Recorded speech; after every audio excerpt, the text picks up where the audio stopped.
Good evening, boys and girls. Or is it really a good evening? I don't know. It's probably more like a depressing evening after yesterday's performance at Tannadice. But welcome to the Trinity Chims on what's going to be a fairly jam-packed agenda because we have a lot to vent on tonight, and I'm sure all of our listeners and watchers will enjoy our venting tonight. As usual, I'm joined by Joe McHugh from Video Cells and James Forrest from We Are the Celtic blog, and I'm obviously Eric Knott from Read Celtic. So, a lot of Celtic fans are feeling pissed off today. A lot of Celtic fans are feeling like there is no end in sight to this shit show at the moment. And a lot of people believe that as long as Dermot Desmond is in charge of Celtic, Celtic's going nowhere. That's the sad reality that we have to face at the moment, and a big part of it is that we don't know what rock bottom is yet, because I don't think we've hit rock bottom yet. We'll start with yesterday's game at Tannadice. Excuse me. I honestly have to say that I don't remember as bad or as poor a performance in the 21st century from the Celtic team as I saw yesterday. That was Sunday League shite. And that was the standard that I saw yesterday. It was incoherent. It was all over the place. Colby Donovan, I'm not sure what he was at in the game. We now are fully aware of the fact that our Achilles heel is not having a striker. We have no striker we've one striker who scored more than 3 goals, and he's at Bolton Wanderers at the moment. So it's all fairly doom and gloom and ominous.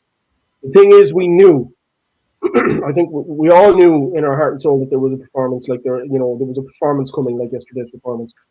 The Hibernian performance back in February was bad enough at home, but we kind of knew that while we had all these great escapes in our locker, we equally probably had a shit performance like yesterday's performance in our locker. But did we imagine that it would be as shit as it was yesterday?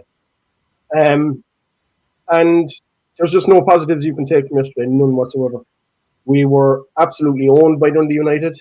To be fair, tactically they set up spot on to catch us on the break. That's exactly what they did. That Irish kid Ferry, who was playing, I think, cornerback at the back for them. I think it was right back. He was. He ran riot up and down the wing. And Will Ferry, he controlled the game pretty much. And it was ominous when the commentator said he hadn't scored a goal since his time at Cheltenham. You kind of knew once he said that he was going to score yesterday, especially after that rasping shot he took that Sinisalo saved. So, but yeah, I don't know, how can you do a postmortem on something like that? You can't, because there's nothing to talk about other than the fact it was a ball of shit. That's all it was. It was a shit pitch. That reminded me of, I saw a video recently of a game between Coventry City and I think it was West Ham in 1988 at Highfield Road. And the fucking pitch that was in that video reminded me of the pitch that we saw at Tannadice yesterday. We're going back to the 80s for pitches like that.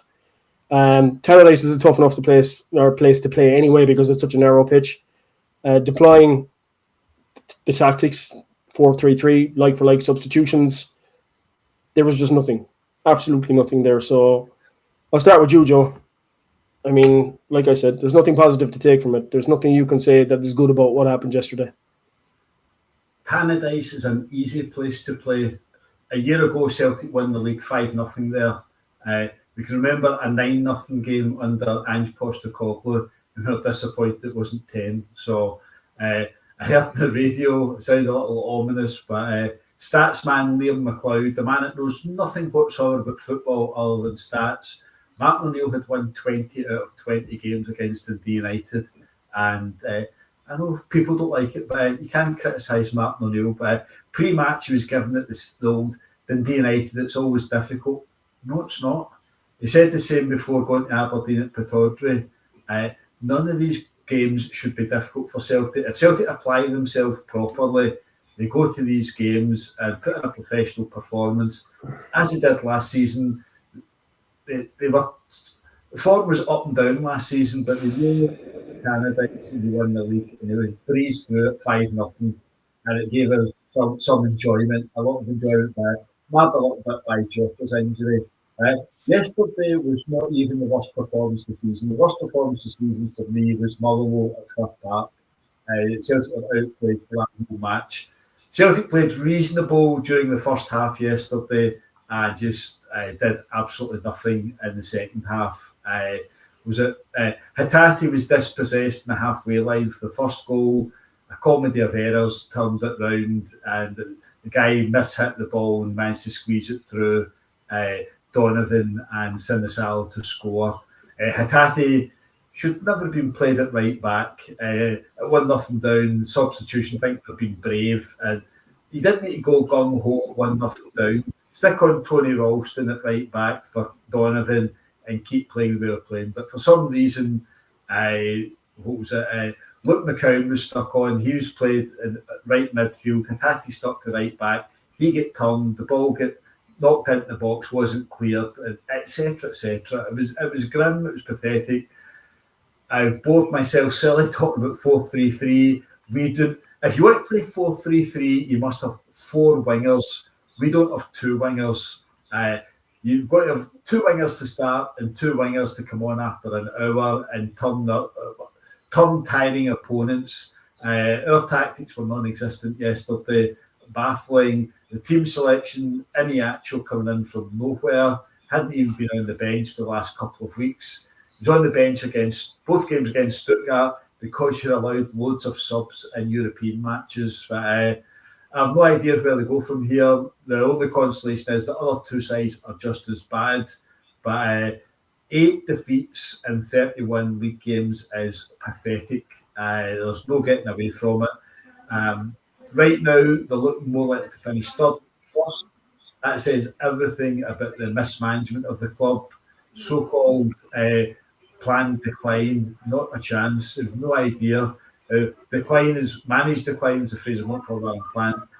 It's not managed in the slightest. It's completely out of control. There's been 3 horrific transfer windows. January 2025, selling Kyogo. That wasn't a mistake. That was planned. And then they sold Adam Ida in the summer, and then decided not to bother bringing in replacements in January. Ended up with 3 guys on deadline day. There's nothing positive whatsoever from it. I have no idea what morale's going to be like amongst the management, amongst the players at Lennoxtown. I heard the 4 Timster podcast, and Tony is an absolute star in that. He says, the only good thing is there's no Celtic to watch this weekend, and it's horrific when it comes to that. So that's my miserable summary from yesterday. I'm sure. Yeah. Before I go over to you, James, I just want to note one of the comments that was made there from Slabbering Cabbage. And he said that maybe the silver lining this season would be not winning anything at all, because it would show them all up for the absolute calamities that they are. And we've often talked about that on the podcast, where we said that maybe we just need one of these ground zero or year zero seasons where it all goes to shit and we don't win anything. And none of us wants that. Nobody wants a season where Celtic wins nothing to try it. Like, we should never be reduced to wanting something like that to get rid of the board. There has to be a better way of getting rid of this board than actually losing everything in order to be able to do it. Now, we won nothing in the COVID season, and we saw change come about at the club. But it was only a matter of a year and a half before everything reverted to type after that. We all know that. We've discussed it ad nauseum. But it's a sad situation when we have people coming on and saying that maybe the silver lining is we win nothing. And I'm sure even Slabbering Cabbage himself doesn't want that scenario. Nobody wants that scenario. But it's just, we've got to the point where everybody's getting fucking desperate now. To get rid of this board. And the contempt and the sneering that went on in the director's box yesterday, acting like the fans didn't exist. You can't. That's just like what they did yesterday in that director's box personified exactly what they are. Ignore it and it'll go away. That's what they do with everything. Just ignore it and it'll go away. And we're not fucking going away. And if this season continues on this trajectory and continues on this kind of steep decline like what we saw yesterday, there's going to be a reckoning. What do you think, James? I might pick up on a couple of things first. You'll have to excuse me, like my throat's killing me. First, there is a sort of a idea being put forward in some places that we would be grateful right now for a Hearts title win. Let me tell you, I could not give a shit who wins it if it's not us. Could not give a shit. If it did not mean strengthening our biggest rival, I genuinely could not care less. I will take no satisfaction or solace from a Hearts title win at all. I will consider it a calamity on a biblical level. For a club with our resources to be beaten to the title by Hearts, I will consider it a epochal disaster. And I will not care where we finish in relation to the team across the city. Will not care at all. And how people are feeling at Celtic Park today, how the players are feeling, how the management team are feeling, I could give less than a shit. The fans are sick. The fans are scunnered. The fans are the ones who put their money in. And for the rest, I do not care. All my articles went up a day as per, but I took the day after the day because I could not stomach it any longer. All my stuff was done last night, and I just did not want to face any of it today. And if I wasn't doing this, then I would be taking the whole day off, and I would be seriously contemplating taking tomorrow off as well because I just can't be bothered right now with any of it. Sick of the whole lot of them. Callum McGregor is in the papers tonight again saying players have to take some responsibility. Well, that's not the first time we've heard that for you this season, mister. It's not the first time we've heard it for your colleagues in the dressing room this season. And I don't see anybody taking any fucking responsibility. The whole club is devoid of people taking responsibility. There's no sense of responsibility at any level of Celtic right now. And that, by the way, starts at the top of the house and it filters all the way down. Because when there's no accountability at the top, you're not going to get anybody at the club to take accountability seriously. So I'm just tired of it. I'm tired of all of it. Paulina wrote a piece this morning, which I thought was really on the nose. There are a lot of us who have spent the last few weeks extolling the virtues of the Celtic team in terms of their resilience, in terms of their mental attitude, in terms of their determination.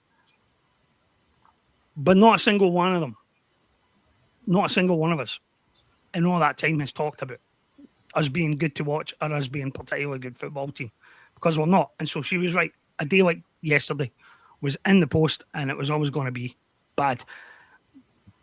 It's easy to forget that Ibrox's two reasonably good results and the win at Aberdeen are sandwiched in between a defeat at Dundee United and a defeat at home to Hibs. We're in a shit state. We're in an absolutely disastrous position. We are a mess as a club from top to bottom, and the people in the dressing room, the people in the boardroom, they are solely accountable for this. Solely accountable. But in terms of the management team, there's a strange conversation that goes on in a section of Stephen King's book, The Stand, between two characters, and they're talking about the way that the human race goes through spells where you have all these different people in different parts of the world all working on the same idea, like steam engine time, and then it'll be airplane time, and then it'll be nuclear fusion time, and you know, one discovery, and suddenly everybody's working on the same project. And right now, I think every single one of us, from the bloggers to the podcasters to the ordinary supporters in the stands, are all thinking the same thing.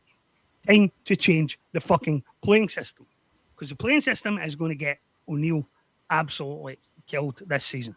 It's going to finish us in third place. We're going to be in an even more disastrous position. And it's not even, I don't even want to blame O'Neill. Right? But the fact that everybody is talking the same way, the fact that every podcaster, every blogger, every supporter I know is all saying the same thing, surely he sees it. He must see it. He's a professional. But some of us have been saying it for longer than this. And the stats are going to ruin the day, but Johnny Kenny being our top league goal scorer with 4 goals, that's no mistake. And any actual being second with 3 goals is no mistake either. We're not playing the type of football that results in strikers putting the ball in the back of the net. It's horrendous to watch. I watched the way we played yesterday, and it was identical to the way we played at Ibrox in both of those games. There is no movement off the ball. We seem to enjoy passing the ball sideways. I mean, people talked about the Brendan Rodgers horseshoe of death. This is even worse to watch. This is even harder to watch. And I could not tell you how good our strikers are. I could not tell you how good they are, because we very, very, very rarely get the ball in them in any kind of dangerous position where they can show what they can do. And that's a system failure. That's not a failure with the players. That's a tactical and system failure. And people will remember, I'm sure they will remember, they never cease reminding me anyway in comments and elsewhere, that I went to bat pretty heavily for Wilfred Nancy and the Wilfred Nancy experiment, because I like the idea of it. The thing that attracted me about it was that it was going to radically change the way we play. And we need a radical change in the way we play, because it ain't working. We've spent a full calendar year watching this. Same horrible, borderline rip your eyeballs at football. And I can't watch any minute. I won't go back next season if we're playing that same shit. I just won't do it. I won't put myself through that for another full campaign. It's too much. That was unwatchable yesterday. Even if we'd have got the result, it would have been horrendous to watch. Yeah, I agree with that wholeheartedly, James. I said myself today that I would rather have my fucking fingernails plucked out and served to me on a slice of toast than watch the way they play football anymore. It's horrible to watch. It's mind-numbing. I don't know about you guys, but I get this fucking tightness in the back of my neck when I'm watching it. It grates at me. And for so long, watching Celtic was all about enjoyment. It was that escape from the everyday humdrum of life. You could just, tune in at the weekend and watch Celtic win games and watch Celtic romp to 9-0 at Tannadice, watch Celtic romp to 5-0 at Tannadice. And now we're reduced to 2-0 defeats at Tannadice. Long gone are the days of us scoring multiple goals and, romping to wins over teams. We can't. It's like I said yesterday, I think for me, there's almost a sense of resignation comes over you when you see a goal going in and you're beginning to think, fuck it, this is going to be a mountain to climb. And then when the second goal went in yesterday, you just resign yourself to the fact that's it, fucked, gone. You just sit back and say, anything after that now is a bonus if we get anything, because you just resign yourself to the fact that it's a shit show and that's the way it's going to go. So look, we've touched on a few things that we're going to touch on later, but like the game itself yesterday was just depressing. It's the only way to actually frame it. But we'll move on to our next agenda, and it is our nemesis right now at Celtic, and that's the fucking board. Fuck them all, as far as I'm concerned. I'm sick to my fucking teeth of them. I've had enough of it. Their behaviour at Tannadice yesterday, ignoring the paying customers, effectively, that put the money into this club, and acting like we don't exist, and Chris Mackay yawning at the fans as if to say, like, fuck you. Well, fuck you too, if that's your attitude towards us. I honestly, I don't understand how these guys actually think that what they are doing to this institution, this club, what they think that what they're doing to this club is in any way positive. They are destroying this club. And they are fucking proud of it. That's the thing that drives me over the edge. They are fucking proud of the fact that they are destroying Glasgow Celtic. And they sit there and they sneer at us and they make out like we're the enemy, we're the ones tearing it all down, when they're the ones absolutely destroying it from the inside out. Joe, what have you got to say on these fucking cretins? Yeah, well, bottom line is, the only thing that interests these guys is money. They don't give a damn for legacy. They couldn't care less. They've chronicled it many times. They allow anything to go in terms of match officials. They'll put up with anything happening to Celtic employees at Ibrox. The Joe Hart mystery of the broken glass appearing at half-time and no one spotted a bottle getting thrown on. That's because a bottle wasn't thrown on. Anyone that's been at a football match will know if a bottle gets thrown on a football park, you know all about it. But these guys, they do not care. $1.5 million a year, Nicholson and Mackay take out of Celtic every single year, and both them they're still relatively young. They're young, good bit younger than Peter Lowe, and they will never ever get anywhere close to that sort of money again in their careers. Nicholson's getting £17,000 a week. Think how long it takes most folk on here to earn £17,000, and Nicholson is sneering and laughing and picking that up every week. We've had 2 interviews in almost 5 years. Twice he's been brave enough to get in front of Jerry McCulloch, and his pal Mackay, he seems to be a sort of hard man. He seems to be laughing and almost want to have a square goal with people. Brian Unity Wilson, hopefully he'll soon be preoccupied by the Scottish parliamentary election, and it'll be full on for New Labour and attacking the SNP government. But these guys, they've got no shame. Wherever Nicholson goes next, he'll always be haunted and tagged as the guy that helped destroy Celtic, as will Mackay. These guys have got nothing to offer anywhere, and any company in Scotland that's going to offer them jobs is going to become a laughingstock. So they're in it for every payday they can get. It's like football managers. You very, very rarely get a football manager resigning, unless it's Brendan Rodgers, when you're pushed to the brink and beyond. But when you're getting such an income, you're not going to walk away from it. Mackay and Nicholson won't walk away from it. They're getting ridiculous money. They've got no shame. They've got no self-awareness. They'll keep on picking up this money as much as possible.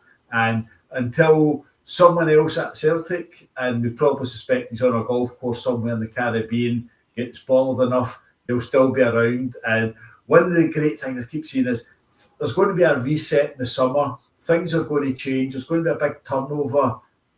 No sign of that whatsoever. They appointed some pal of theirs to be head of business development or business options last week. Anyone that applies for a job and wants to work under a CEO called Michael Nicholson has to be off their nuts. You do not want your career associated with them. So anyone getting employed by Celtic is to be treated with scepticism at best. So unfortunately, it's going to continue until Dermot Desmond decides to do something. Supporters have got limited powers. They'll soon be getting asked to renew their season tickets. All that most can do at this minute is stick to not another penny. Don't give them anything.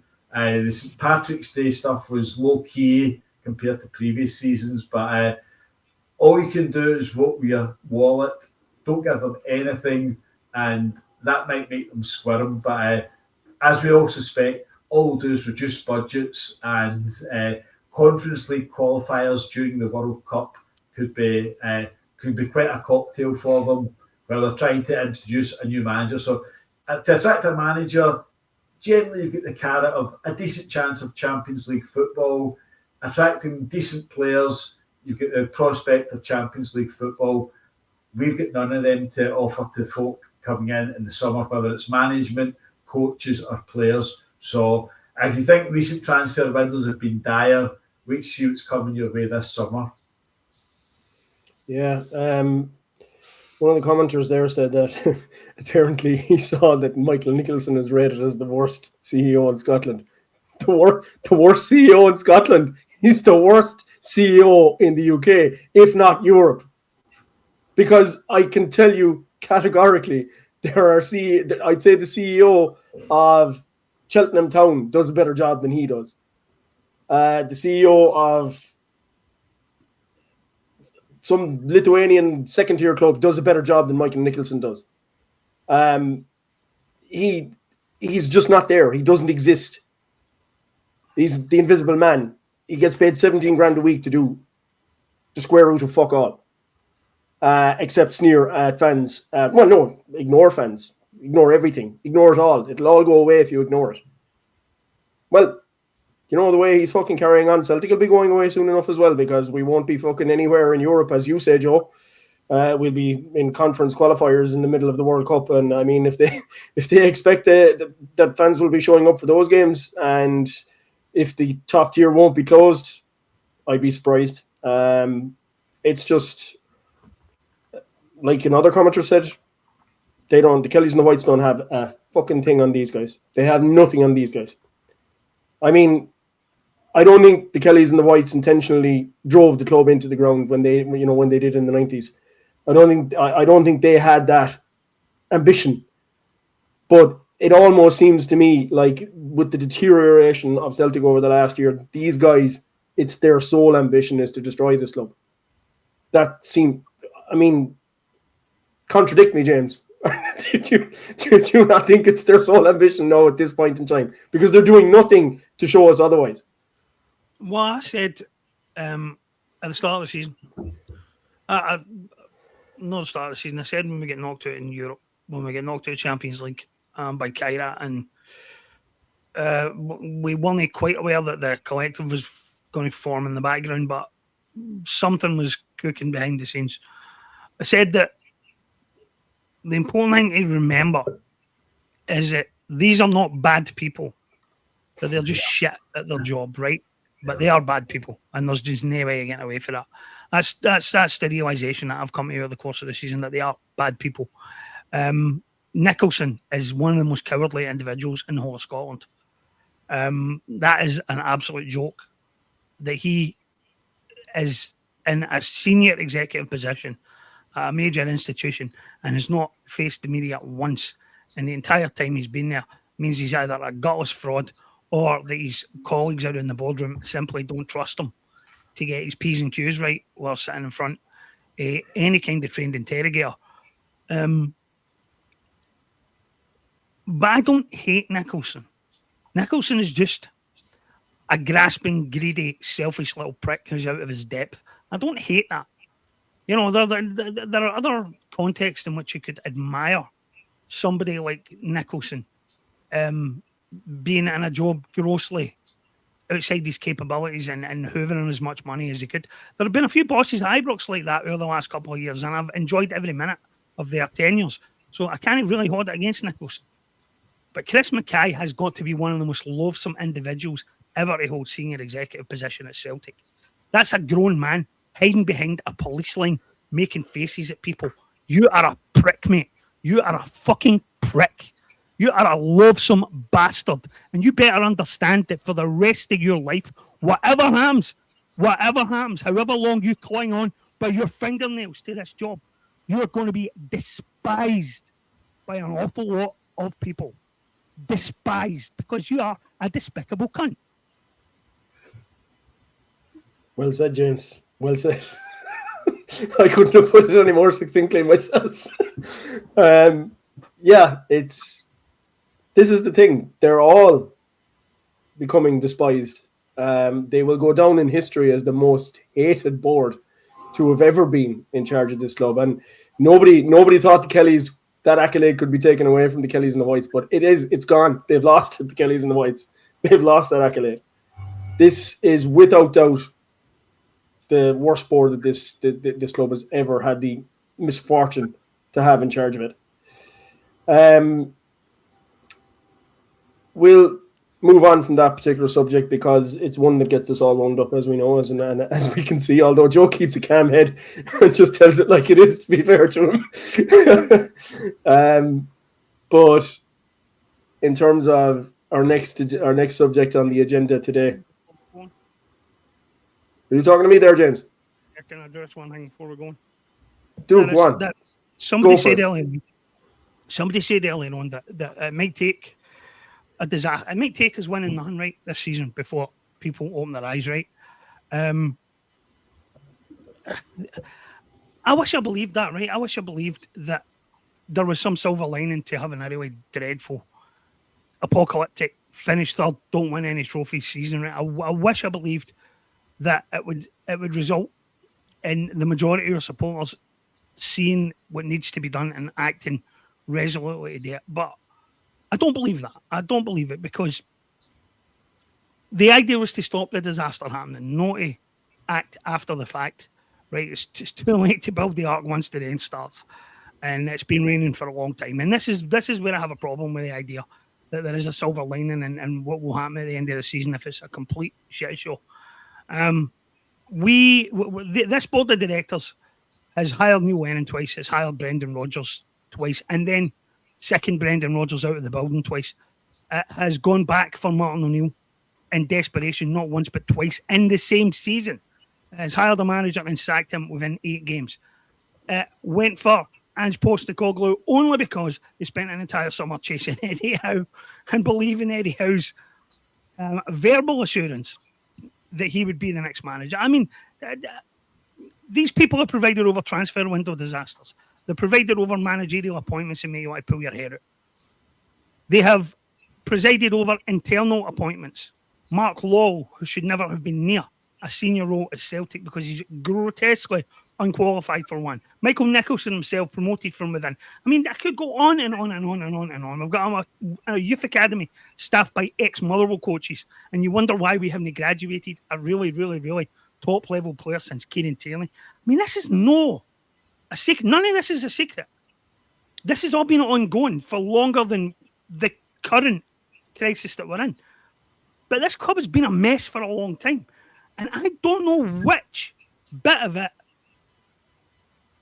up until now, people have failed to see, right? And that's why I don't have any confidence that what happens next will suddenly spark an exodus of season ticket holders. There are people who don't want to see it. There are people who don't care. As long as they go and see Celtic every week, they don't care which version of Celtic they watch. And I think those of us who genuinely do care are in a minority, but that does not mean that we have to be a silent minority, and we certainly don't intend to be. And it certainly does not mean that we don't have influence as a minority, because we certainly intend to exercise that, which we have. We do have... It's the fans who have all the agency in this. We're not a sugar daddy club. We are not sitting on a £100 million TV contract. Every penny this club makes comes from us. Dermot Desmond's shareholding is only worth anything if fans are coming through the gate. The whole idea that these people are untouchable is nonsensical. I'll tell you the last thing that these people want to ever have to do. The last thing they ever want to have to do is to carry our club the way the directors at Ibrox carried theirs for 4 or 5 years until very recently, right? And I'll tell you, the Americans won't carry debt out there indefinitely either. They'll tolerate it for a while, but they will not carry debt indefinitely. And our Celtic directors, if you watch that thing with Charlie Methven, right, that's doing the rounds right now, Charlie Methven's essentially right about Dermot Desmond. Dermot Desmond's bought a shareholding in Celtic, but Dermot Desmond's never put his hand in his pocket. If you want to know what the surplus does, the surplus is what protects them from ever having to spend their own money on this club. And if you want these people out, the only way to get them out is to starve them of cash. And that means starving the club of cash, unfortunately, in the short term. In the short term. But we're here because decisions are always being taken at Celtic in the short term. And we will not get anywhere with these people running the show. The longer Desmond is in charge, the longer Nicholson is in the boardroom, the longer guys like Mackay are there, the longer Brian Wilson skulks about the place, pretending to be some kind of elder statesman, when that is nothing but a used car salesman. We're going nowhere. And we are going to have to act as a fan base. We're going to have to realise that we have the power here. And I don't know how many of us are up for the fight. I don't know how many of us have the stomach for it. I'm really worried about it. Okay. We'll move on. Like we could stay talking about the board all night, and I think it's probably it's not good for our health. It agitates us too much. So I think we need to move on to our next subject. And there is a rumor, and look, rumors are rumors. There's a rumor doing the rounds that Julian Araujo was the subject of the wrath of the board, who were disgusted and enraged by his behaviour on their night out after the Scottish Cup quarter-final win at Ibrox. Apparently, photos doing the rounds of Araujo hanging out of a pipe and Thomas Chanchara sending or putting anti-Rangers posts up, let's say, on his phone. Disgusted and enraged him. and apparently it disgusted and enraged the Celtic manager as well. And the rumour doing the rounds now is that Julian Araujo is gone back to Bournemouth for treatment on his injury, and the likelihood is that he will not be welcomed back to Celtic. Now, whether this is true or not, it's not something that would come as a shock, and it's not something that the Celtic board, it's not something that you couldn't see this board doing because of the way they behave. Now, I'll go back to an incident at Christmas after the Ibrox side beat us at Parkhead. And John Sterling wrapped his car around a fence at the side of a fucking motorway. Do you think that he was sacked, disciplined, anything? I mean, he got kid gloves. Ibrox hierarchy put their arms around him and told him, it's all okay, buddy. You're a good player. We'll look after you. Julian Araujo hangs out of a pipe and has a bit of a fucking mad night out. He could possibly get the boot. One player who you really would have wanted to have in this run-in. So I really, really hope that this is just a rumour and that Julian Araujo is back after the international break and after, he's got his injury sorted down at Bournemouth. What do you think, Joe? Is it beyond the realms of possibility that our board would do this, that they just sent him packing? I think James is simmering. I think James is best to answer this first. I've answered first. I've had first bite at the cherry. Okay, absolutely. James looks if he's ready to go. One of my favourite books is Primary Calls, about the presidential candidates, Jack Stanton, based on Bill Clinton and his race to be the Democratic nominee. And one of the first things that happens when his campaign gets underway is he gets ambushed by a affair from his past, an allegation that he had an affair with his wife's hairdresser, Kashmir McLeod.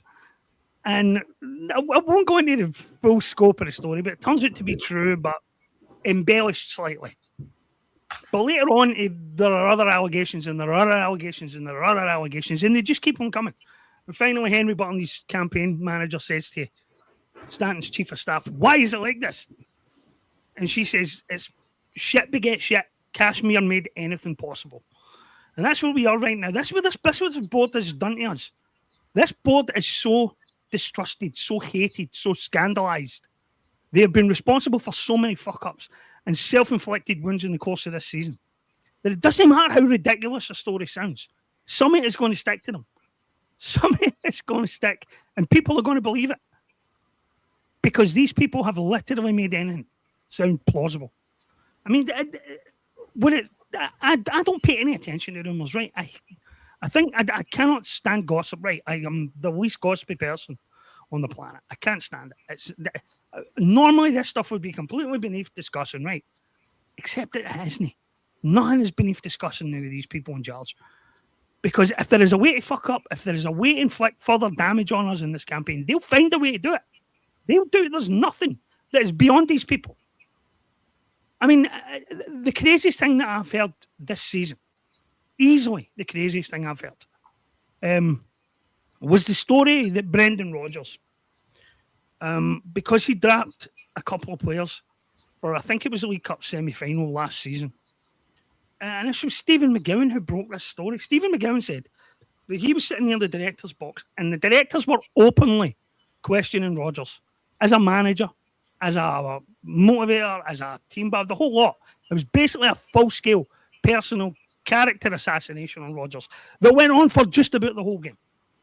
And if they feel comfortable doing that in a public sphere in front of journalists, then there is no damage these people are not capable of inflicting on this club.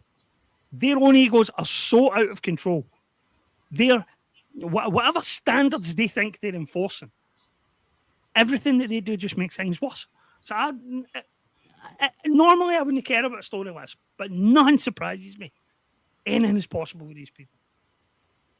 Yeah, well, you see, I mean, there's a couple of points being made there in the comments where would it be beyond the realms of possibility that they've just sent him back to Bournemouth, and with Alistair Johnston coming back, they know now they can save themselves the loan wage that they're having to pay him because he's obviously on decent money being at an EPL club. So they're now saving themselves the cost of having him if Alistair Johnston is coming back. And somebody, what? Would that shock you? No, it wouldn't shock me. That's what I'm saying. And then somebody else said that, that it's if he's just, it's beyond ridiculous if he's being given the boot for a bit of over exuberance, But it wouldn't shock me. You could see this happening, and like somebody else then said that, what's his name, Dujon Sterling was involved in a car crash. Yeah, why would he get into trouble? He was fucking drunk driving. He wrapped his car around the fucking fence drunk. I don't think that Julian Araujo did that. So, that's my point. What about you, Joe? I mean, look, do you want to flesh out what James has just said there? Do you feel that anything's possible? A minor correction on James. Stephen McGowan was selected to launch the undermining of Brendan Rodgers campaign last January. It was about 10 days or so after the 3-0 defeat at Ibrox. Arnie Engels had a virus and was on the bench. Adam Ida didn't start the match. I think it must have been Kyogo that started. And Austin Trusty was also on the bench. Trusty dropped out of favour sharply after the League Cup final. He gets substituted at half-time by Liam Scales. So there was no direct quote. It was just Stephen McGowan getting his Celtic sources. So, James, you're completely bang out of order suggesting that came from Celtic directors. How dare you? It was Celtic sources, and we all know that Stephen McGowan is the best connected journalist in the business. So that's that small gripe over with. But anything's possible at Celtic. Yes, of course it is. Who knows?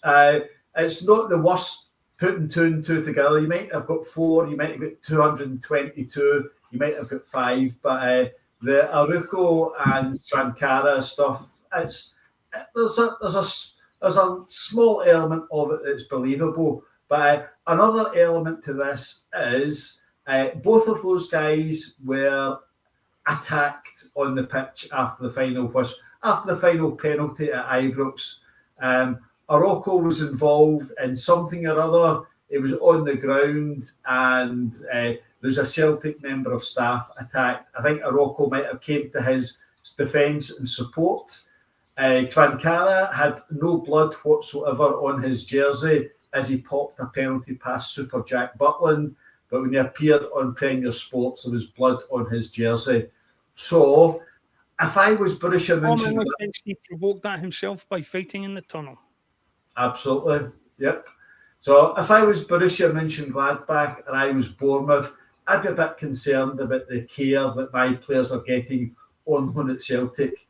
And if I was Borussia Mönchengladbach or Bournemouth and I read about the Kasper Schmeichel story, I would be recalling my players straight away. The Schmeichel story is a case study in absolute neglect, incompetence, apathy, you name it. It is horrific. But Mark Laniel managed to joke it off as he reminded everyone how he tried to play in the 1979 European Cup final while carrying an injury. Boys will be boys, we all do it. But the Schmeichel story is far deeper than that.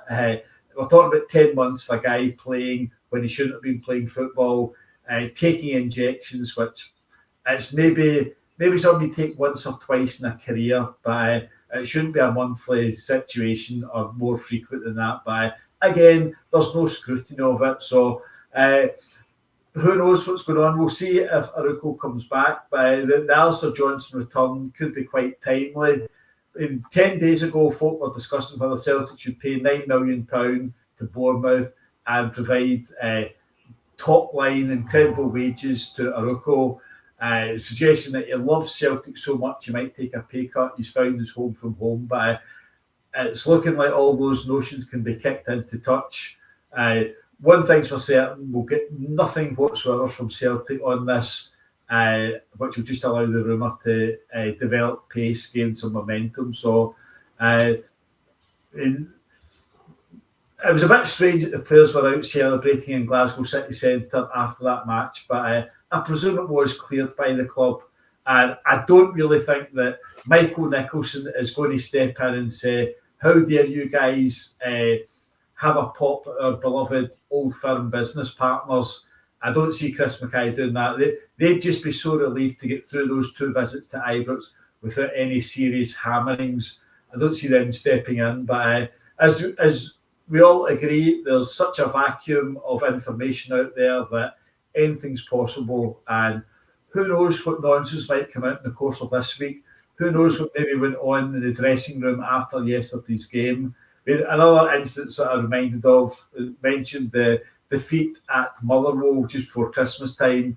Bizarrely, in that match, Kieran Tierney and Dyson Maeda were both substituted at half-time. Various rumours of what might have been on, what might have caused those substitutions.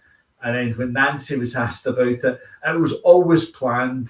So you take off 2 top players at half-time, and again, you're struggling in. And of course, nobody asked any follow-up questions on it. So it's all up in the air. It's all open to speculation, and nobody can deny it, and nobody can stand it up. So it's just out there for folk to make their own judgments on. Yeah, I mean, it's one of our commenters there said he's been supporting the club for 50 years, and he's done now. He's had enough, and this is sadly what it's come to. There's people who have supported this club for the better part of their lives, including the 3 of us, who are really now, because of our position and because of what we do, we have to plow on, and we have to keep calling these fuckers out.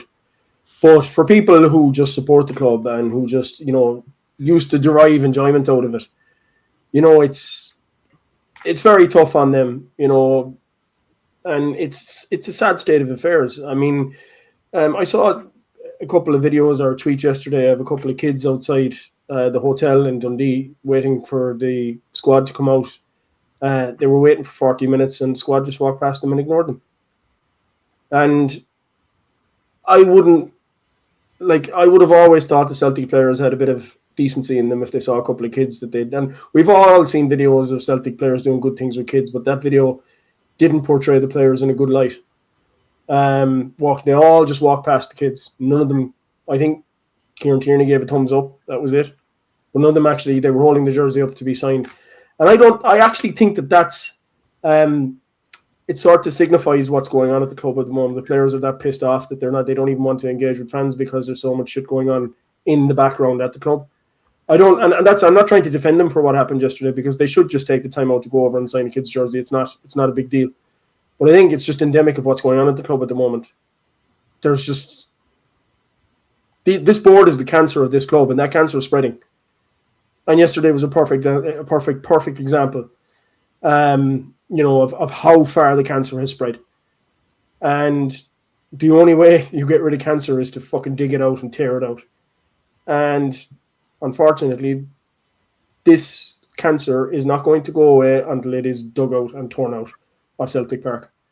So look, we'll move on to the next subject that I have on the agenda, which is the situation, the Celtic Fans Collective. Now, we had Peter Kelly on this show last week, and we've had Peter on quite a few times, and Peter talks a lot of sense about what's going on with the Celtic Fans Collective. But I noticed that there was a lot of animosity yesterday on social media towards the Fans Collective and saying they've achieved nothing. They're, where are they now? The board has won.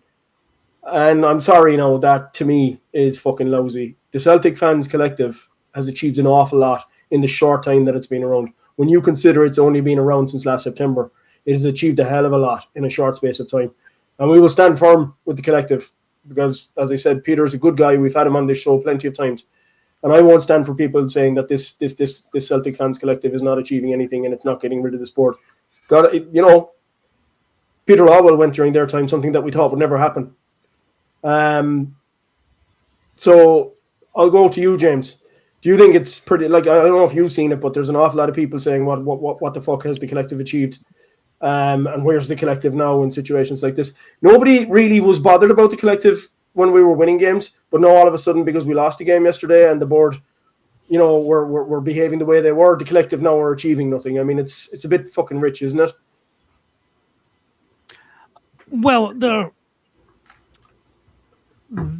know a lot of the guys on the steering group now, and I know that a lot of them were of the impression before we went to Ibrox for the first game, that by the time that fortnight was over, we would sort of know where we stood in terms of the season. There were a lot of them thought that the season would be done, and that would remove any remaining obligation to play nice, right? Because I know a lot, and then by the way, some of the fans who are accusing the collective of having done nothing are the very same people who were telling the collective to do nothing until the league race was wrapped up, one way or another.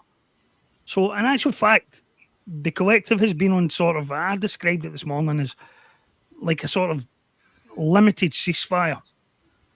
I described it as sort of similar to the Christmas Day armistice during the First World War.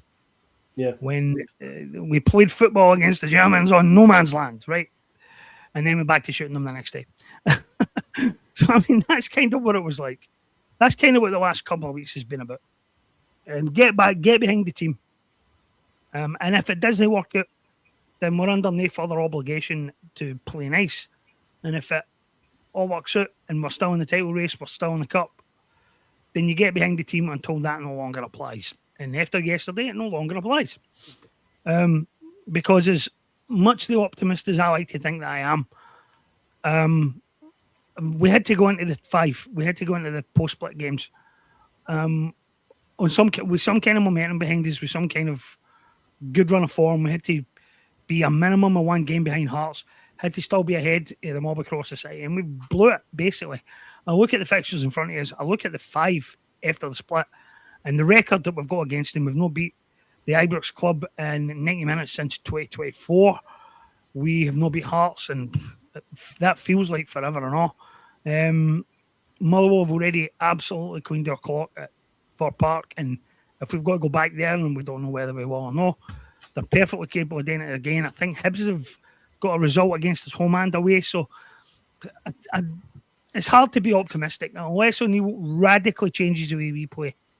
I don't think we're going to make it. I genuinely don't see how it's going to happen. We needed momentum, we don't have it. So the question is, where are you doing now? Well, we now have games in front of us which still technically mean something, but the writing's kind of on the wall, and the bigger picture now is what happens in the summer. Because if you think this season was bad, this season ain't nothing compared to what's in front of us. If these same people make the biggest decision that this club has faced in maybe 30 years, the managerial decision has to be absolutely right. It has to be properly backed and properly funded. His vision has to be completely bought into by the people who run the club. And I don't believe any of that will happen. I don't believe we'll hire a manager of any sort of caliber, because frankly, no one of any caliber is going to come work under these people.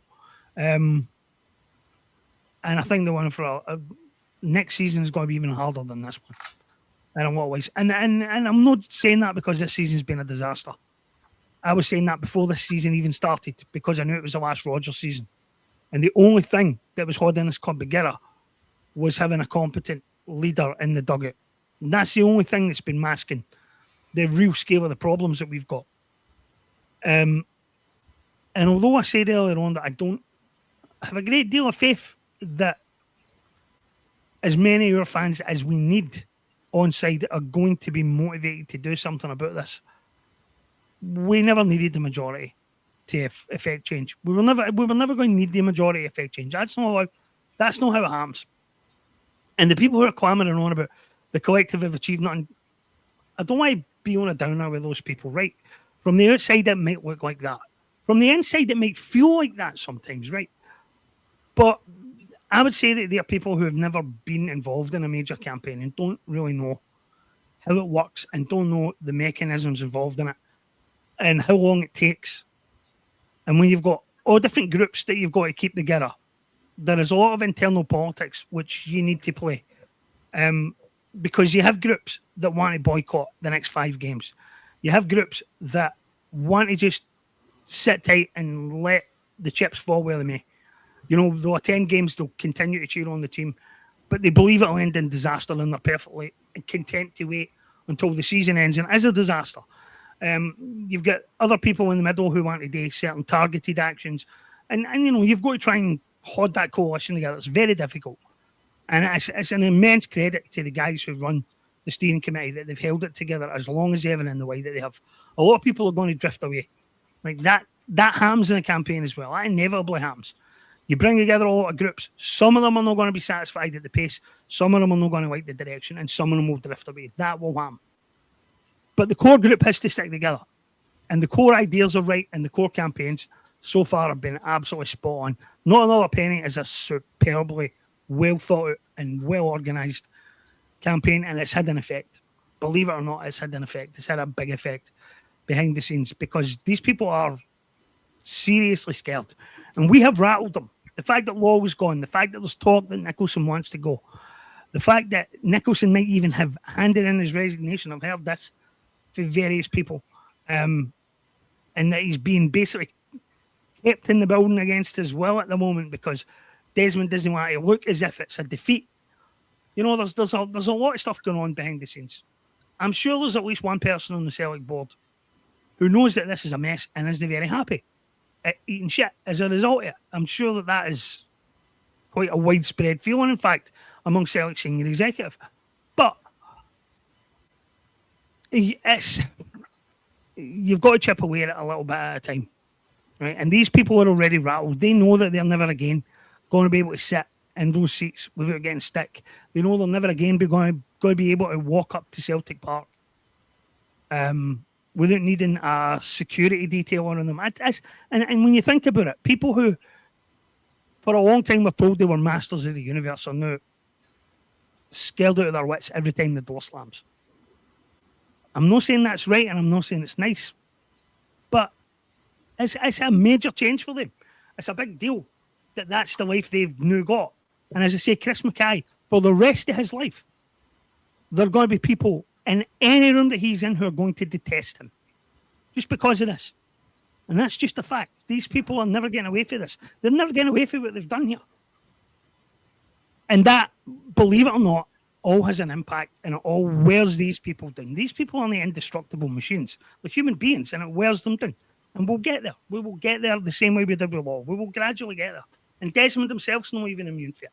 When you think about this, Desmond was seen as the all-powerful Mr. Wonderful, the genius who built modern Celtic, right? Fergus was the genius who built modern Celtic, as we all know. But Desmond was very happy to swan about with that as the reputation, and now he is sitting on top of a volcano, and that's not a comfortable place to be, and it's not a happy place to be.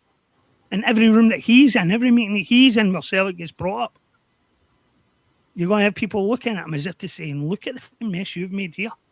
That these people never escape what they've done, and don't think that doesn't have an impact. The collective has to be careful about what it does. It's got to be careful how many people it can take with it at any given time. If they suggested a boycott tomorrow for the next home game, a lot of the people saying, what have the collective done, would be like, I'm not doing that. Fact. That's just the way it is. It's all got to be done very carefully. Yeah. But I think the collective has done more. And again, I don't want to be going on a downer with people, right? I don't want to be going against them Celtic Supporters Limited, and I don't want to be on too much of downer against Wally Hockey, although his proposal has a lot of unanswered questions. And if it's if basically all he wants to do is maintain the status quo, but in a friendlier way, then he can fuck off, because the status quo is done. We are not going back to this ever again. This, whatever else happens, these people have no credibility left. There's no scenario under which it's acceptable that they remain. Celtic Supporters Limited and the Celtic Supporters Trust need to find some way to coordinate, I think, because we can't have the People's Front of Judea and the Judean People's Front arguing about the same thing in a slightly different way, because that's going to split the focus that we need on getting the job done. That's a slower route. If there is some billionaire out there who wants to buy Celtic, that is where I have faith in guys like David Law and people like that who can go and know this is going on behind the scenes and go and find these people and introduce them to the right people. And, we need somebody to do something like that. So there are a lot of people working very hard, but the collective guys, they're working hardest of all. And I get, and I admire the sacrifices that every single one of them are making. As I say, I've got to know quite a few members of the steering group, and they are fab people. They are the most selfless Celtic fans you will ever meet. And some of them are operating under incredible pressure and they're doing a hell of a job. Okay, well said, James. How about you, Joe? How do you feel? I would back up virtually everything that James said there. No corrections whatsoever, no small tweaking. So the collective have done an incredible job. They've got to be very diplomatic. Carrying 400 different groups is no easy task. Nobody in the collective is picking up £17,000 a week. Nobody in the collective is picking up £17,000 a year or even in a lifetime. So these guys and girls are all volunteering.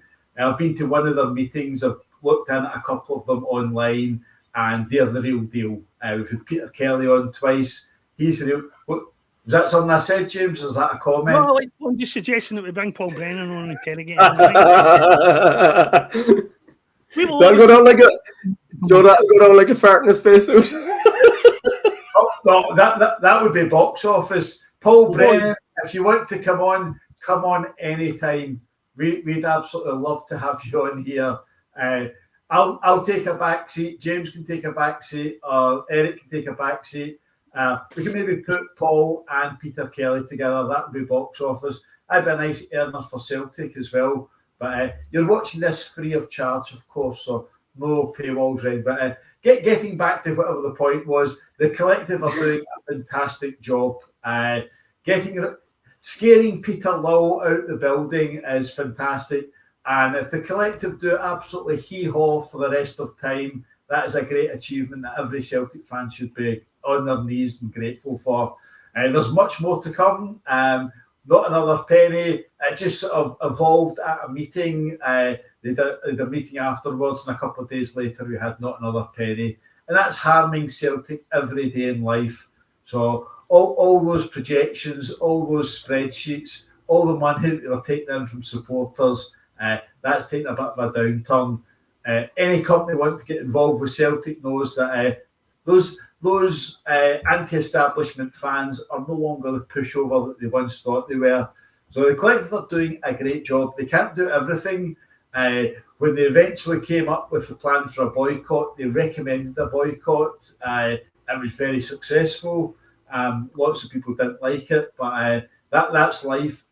There's a massive middle ground of Celtic supporters that will blow with the wind. When things are tough, like when you lose 3-1 to Danny Rowe's team on the 3rd of January, tons of folk were turning to the collective for support. They'll call a boycott, this, that, and the next thing. That was on the Saturday, and by I think 3 o'clock on the Monday, Wilfred Nancy and Paul Tisdale had gone. By about 7 o'clock at night, Martin O'Neill was back as manager, and most of those Celtic supporters that were screaming for a boycott and collected to ramp things up, they were all for it. They were going back on the Saturday for the game against Dundee United. They were all in again. Martin O'Neill was going to lead us to glory. So that's the emotions that Celtic bring about.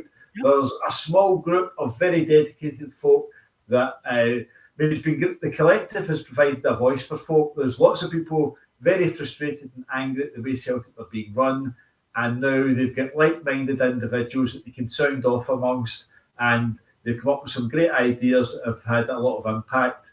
So equally, there's some happy clappers. We've all got them on our different websites. Folk will contact us and put in comments. I tend to give them a 24-hour pass so that other people can slaughter them and give them a right good slapping in the comments. If they come back, we'll not get another one. So that's the way I treat the happy clappers. The visitors from Celtic Thick News, they can come on my site, put in a comment, and then they'll get slapped around and laughed at. So there are some people that are just going to be pro the Celtic board till the day that they drop. There's nothing can be done about them. There's some dedicated people, and managing that big group of supporters somewhere in the middle is no easy task. But the collective are doing a fantastic job. We should all be very grateful for them. Nobody's taking any money out of it. Nobody's furthering their career on it. Nobody's wanting to be the spokesperson or to be the face behind the Celtic Fans Collective. So keep up the great work, lads. I'm sure there'll be a meeting fairly soon. Peter mentioned that the steering group were having a conference call last week. So just because there's nothing happening, nothing getting put up. And another small point, on the meeting they had with Brian Unity Wilson on the 18th of February, Brian Unity Wilson promised there'd be another meeting within a month. Well, 18th of March has passed and there's still been no meeting with Brian Unity Wilson. So keep up the great work, Peter, and all the guys at the collective. Don't be put off by a few sneering snipers, because I think the vast majority of Celtic support are behind you to various degrees, and your victory are our only hope at this minute. Okay, guys. Just a couple of points left on our agenda. So, is the title gone after yesterday, do you think, James? Is it done? Mathematically, nowhere near it. There are a couple of people who've said that somebody in the comments earlier said that the only consolation is that the other two teams are no better than us, and somebody else said that is nonsense. But it's not nonsense at all. They are not any better than us. Neither of the two of them is any better than us. The number of people who are going on and on about what a great title race is. This is an absolutely awful fucking title race. This is an absolutely dire title race with three terrible teams. And the least bad one is the one that will win this. But there's nothing good about any of them. You know, you get maniacs like Keevans, right? I mean, you want to talk about somebody who should have been retired with Tutankhamun. I mean, my God. He is... His contention that the balance of power is shifting, you know, based on what if, even if they finished first in the league, would be an 82 points, 83 points campaign, is ludicrous.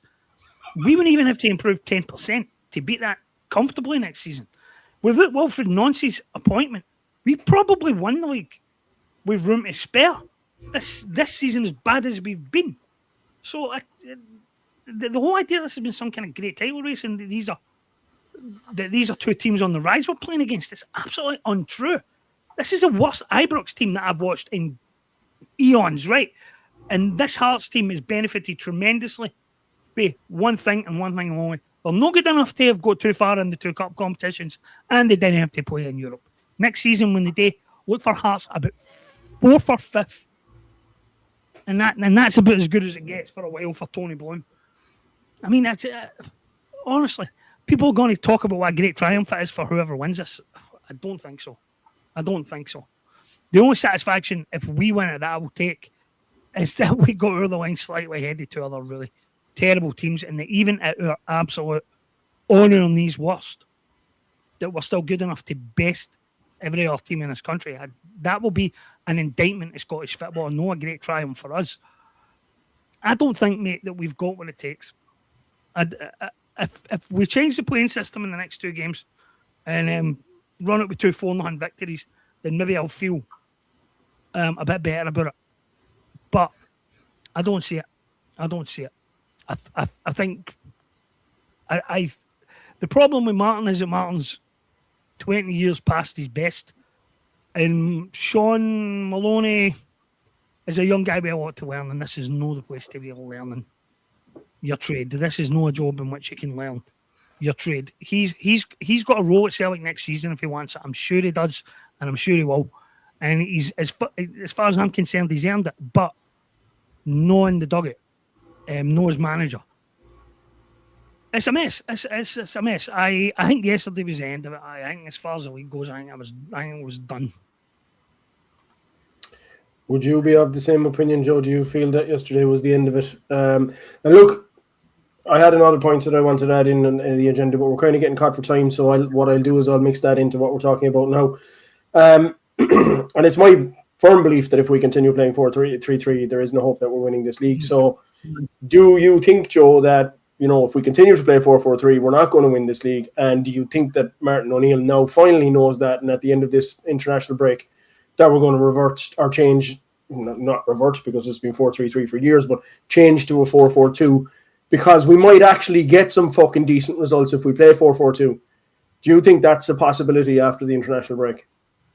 it's a remote possibility, but there's nothing to suggest that's going to happen. And they've been tried at some stage. It sort of got tried for 15 minutes yesterday. That was desperation stuff. There's a couple of subs went on before Adamu went on and played alongside Maeda, who'd started the game on the wing. In terms of the league, it's not quite over yet, but it's very likely to be over. At this minute, we're more likely to be third than first. Well, you're 5 points behind one team and 2 points behind another team. And we beat those two teams after the split, and then you're looking at one other result, assuming that we win all our games. So it's sort of feasible. There might be an incredible bang in the head, but there's been up-team games, folks saying, oh, well, that's a turning point. Oxlade-Chamberlain scoring against Livingston, that's a turning point. Aruko's late winner against Kilmarnock. The results at Ibrox, coming from behind against them. There's no turning point. It's a pretty poor team. Anyone looking for a really competitive league, I would recommend League Two. It's neck and neck between Spartans and East Kilbride. And who cares? Nobody cares. Nobody in East Kilbride cares about East Kilbride. I don't think anyone in Edinburgh is bothered about Spartans. So if you want a competitive league, you're kidding yourself on. This is a dire league. It is horrendous. The three clubs involved in it, they'll get scalped silly. Whoever's in Champions League qualifiers in the playoff round will be desperate to be drawn against the winners of this season's SPFL Premiership, because that's as close as you're going to get as a bye into the Champions League group stage. So it's not quite over for Celtic. Matt O'Neill may change things, probably not. Since the summer transfer window, it's been obvious that we do not have the players to play 4-3-3. All managers continue to play 4-3-3. So there's nothing to suspect that's going to change at Dens Park. There's a bit more width at Dens Park. It's a far better pitch, etc., etc. So that might be all the encouragement he needs to stick with 4-3-3. But we are playing on the Sunday. The other teams are playing on the Saturday. So there's not much grounds to be optimistic, but it's not quite over. As I said, we are looking more likely to be third place than first place, and that's Conference League qualifiers in July. Yeah, that's the reality of it. It's looking kind of ominous unless there is a drastic change. And do we have the confidence in Martin O'Neill that he's going to make that change? I guess we'll find out at Dens Park in 2 weeks' time. But there's not a lot to be optimistic about. And I, just based on the kind of run of form that we've had since Martin came back, I don't see us going on a 7-game winning run. So, and considering that we've been incapable of that all season long, it's like unless there's a miracle. 2008 either. I would not have put stolen money on Celtic winning the league in 2008, knowing we had to win every single game between in the last 2 months. And I think I was 8 games, and I would not have touched that bet because I genuinely didn't believe it. Even on the night we won it, I didn't quite believe we would do it. But I don't know. Yeah. Okay. Yeah. Final point, guys. And we've stayed away from referees for this game, and I suppose there wasn't a whole pile you could say about the referee yesterday. Nick Walsh didn't really do anything wrong yesterday, so we can't say there was anything controversial about yesterday's game. However, the release of the VAR audio that we saw during the week of John Beaton doing his utmost to get Alex Oxlade-Chamberlain sent off. If ever there was confirmation that that guy shouldn't be next or near a Celtic game, that was it. What do you think, Joe? I mean, we've completely gutted this cowardly board. They won't do anything about it, but I mean, you're just seeing blatant attempt to get a player sent off. Talking about 2 minutes after the incident about a little bit of a cut on the Motherwell player's leg, and consistently questioning the yellow card decision from the VAR. This is what we're up against with him. It's blatant. what we're up against is the Celtic board. July 2012, the 5-6-way agreement. That's the bottom line of it. So you highlight John Beaton. I'll give you Grant Irvin, PE teacher at Beauclair Academy, and Ross Hardy on the VAR for the Liam Scales, the game against Hibs. I saw one comment. The Green Brigade have been banned by Celtic with no evidence. Celtic have got evidence of Grant Irvin, Ross Hardy, and Matthew McDermott all being in discussions, seeing the clear evidence that Liam Scales was fouled, and then somebody says, not enough for me, and all three of them suddenly agree, yep, not enough for me. And not only that, the incident didn't even take place in the Celtic penalty box. 50,000 fans at Celtic Park got a message that the incident was outside the penalty box, and radio silence. And equally, another point from that is the VAR review. The agenda is completely driven by Gordon Duncan and his mates Andy Halliday and Chris Boyd. Whatever upsets them, that's what Willie Collins to deal with. So there's various incidents in matches. Not a thing on the Liam Scales rugby tackle at Ibrox in the 2-each game, when the game was nothing each. Not a thing on Dujon Sterling and Tunetke. Nothing on the assault on Kieran Tierney at Aberdeen. Nothing on the Celtic penalty claim at Aberdeen for the handball. But if Big Boydie and Andy Halliday get upset by something, then that's top of the agenda for Willie Collum. And again, this all comes to you thanks to Michael Nicholson and the cowardly Celtic board, who will not say a peep about anything involving Scottish football issues. And that's been the case since July 2012. James? Briefly, as we've gone well over time. I wrote about the 10-second silence in the context of Nixon's famous 18 minutes that he deleted from one of the Watergate tapes. That 10 seconds is not a long time, but you can get a lot of words into 10 seconds, and you can pass a lot of post-it notes around the room in 10 seconds. For those guys to be in total agreement, and then 10 seconds later, for them not to be in any agreement, something happened in the 10 seconds. We know something happened in the 10 seconds. So what exactly was it? We'll never find it. But Celtic should be asking the question. If we lose the league by a point, that decision's arguably cost us the title. Arguably. I mean, there will be other factors, of course, but that's how thin the margin is. And we talked about it often enough that a good Celtic team would never have to worry about this stuff because we'd be comfortably in front of teams and officials would have no bearing on the games. But the worse you perform and the worse state your club is in, the more these things matter, and that one could matter an awful lot. And nobody at our club seems to care. The only people that care are us, really, fans. Yeah. Well, look, guys, that brings us to the conclusion of this week's depressing show. I think we've all got to vent a fair bit today. Obviously, now we're in the midst of an international break, so next week is going to be, there won't be a whole pile to talk about because not much. Well, I'm sure the Celtic board will fuck something up between now and then, and we'll be able to talk about it. It isn't as if they don't have previous, but it's been a good show. We've had, I think we had up to 450 on the live show, so that's a good number again, consistent. As always, folks, if you like what we do, like and subscribe, put in a comment, tune in every week at 6:30. We're always here, and we will, continue to give you the most truthful and honest point of view as you can get when it comes to Celtic. Because we are three of the most honest bloggers out there. We just tell it like it is, and that will always be the case. So on that note, we'll call it time for tonight, and I will see all you guys next Monday night. And thanks again for all your contributions tonight. Talk to you then. Bye-bye.